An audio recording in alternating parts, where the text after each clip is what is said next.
Si on retourne en arrière à peu près quelques années passées, c'est que la municipalité était d'une part en construction. Ensuite à ça, depuis juin, juillet de l'année dernière, ils sont entrés en production. Mais tout ce temps-là, il y avait quand même des bâtiments qui pouvaient être imposés, taxés au niveau municipal. On avait embauché une firme, Servitec. C'est eux autres, ce sont nos évaluateurs spécialisés dans le domaine, qui faisaient l'évaluation du complexe industriel Ciment-Mécanis.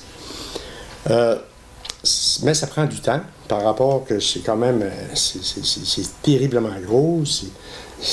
Je veux dire, tu évalues les bâtiments, des bâtiments avec des équipements. Les équipements, s'ils prennent l'avantage sur la structure, c'est imposable ou non imposable, etc., etc. Ça fait que suite à ça, nous autres, la municipalité, personnellement, j'avais rencontré Ciment-Mécanis. Puis à cette époque-là, il y avait également la Caisse de dépôt. D'ailleurs, ils sont encore là, ils sont encore actionnaires majoritaires. Puis je leur avais demandé une avance.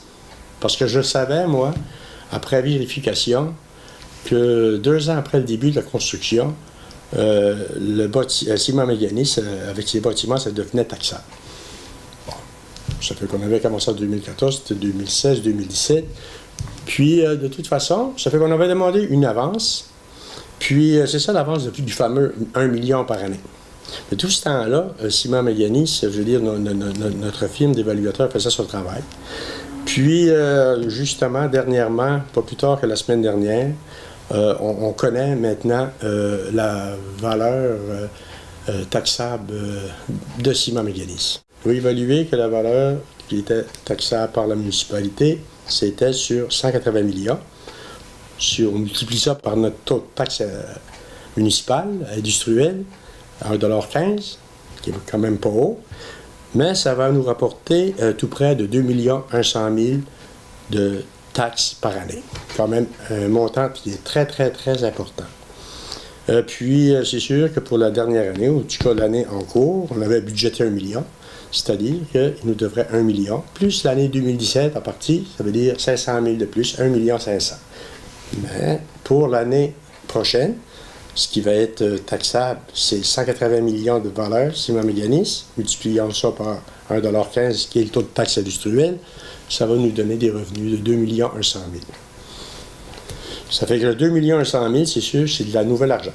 C'est sûr qu'à travers de tout ça, on va connaître vraiment les effets, parce qu'il va y avoir des effets quand même sur ça. Notre richesse foncière augmente de 180 millions, si on se compare avant Mécanis.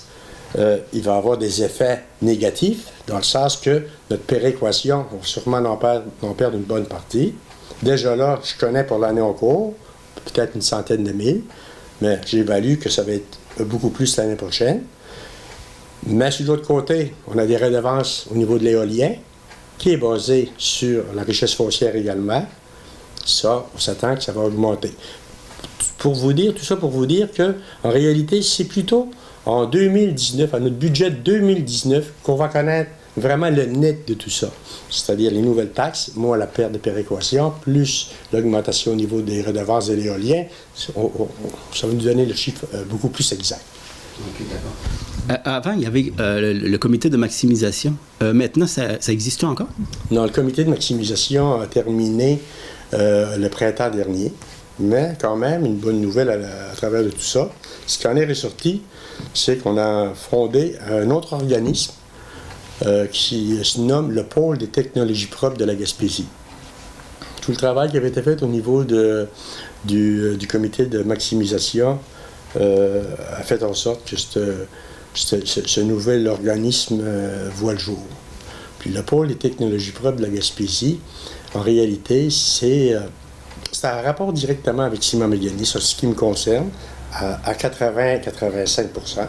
C'est de là que tout est parti, mais ça n'empêche pas qu'au niveau des énergies renouvelables, il y a d'autres choses que Ciment-Mécanis en Gaspésie. Ça, on va y travailler également. Mais dans un premier temps, on parle d'intrants, ce qui chauffe le four. Présentement, c'est de la coke de pétrole qui est chauffée puis qui émet du gaz carbonique, entre autres. Là, on travaille sur un projet d'alimenter le four peut-être pas à 100%, mais peut-être 30% en biomasse forestière. Ça va faire en sorte que ça va éliminer beaucoup de gaz carbonique à la sortie de la cheminée. Mais tout ce qui sort de la cheminée également, on met de l'avant des projets, ça existe déjà, il y a des technologies pour capter le carbone.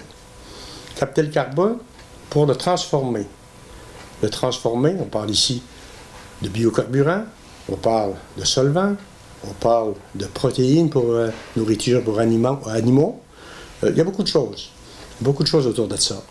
Le but de tout ça, c'est encore là, c'est que qu'il y a des nouvelles entreprises qui s'implantent, soit chez nous, ici à Port-Daniel-Gascon. C'est sûr que quand on parle de captation de carbone, absolument, s'il y a une entreprise qui capte du carbone, ça va être à Port-Daniel-Gascon. Mais il faut voir l'âge, parce que c'est le pôle des technologies propres de la Gaspésie en réalité. C'est pas le pôle des technologies propres de Port-Daniel-Gascon. Mais n'empêche que la municipalité est partie prenante de ce pôle. Entre autres, j'en suis le président. La MRC du Rocher-Percé, la MRC de Bonaventure en font partie également du conseil d'administration, ainsi que Simon Méganis et le conseil régional de l'environnement. Là, on a 4 autres membres à approcher. On appelle ça des membres cooptés. Puis, on a nommé notre directeur général, justement, officiellement hier. On a eu une réunion du conseil d'administration. C'est M. Guy Pardillac. Puis, là, le travail est débuté pour le moment.